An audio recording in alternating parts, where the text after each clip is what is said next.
του έθνους της Ελλάδας από τον Οθωμανικό ζυγό. Ξεκίνησε με λιγοστού φωτισμένους από το Θεό τον Χριστό ιερείς, έπιασαν τα μωρά τους μεγάλους, τους έμαθα γράμματα τι απαγορευόταν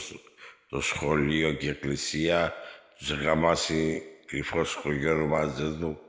τους εκκλησιαζούντα, τους μαθαίναν γράμματα, τους ετοιμάζαν για τον αγώνα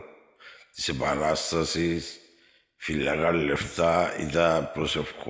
προσευχόντα μικρή μεγάλη για απελευθέρωση της Ελλάδας από το Οθωμανικό ζυγό και να ψωθεί το λάβαρο της Επανάστασης στο λάβαρο της Εκκλησίας και να ξαναχτυπήσουν οι καμπάνες για να πάνε στην Εκκλησία οι ελεύθεροι Έλληνες.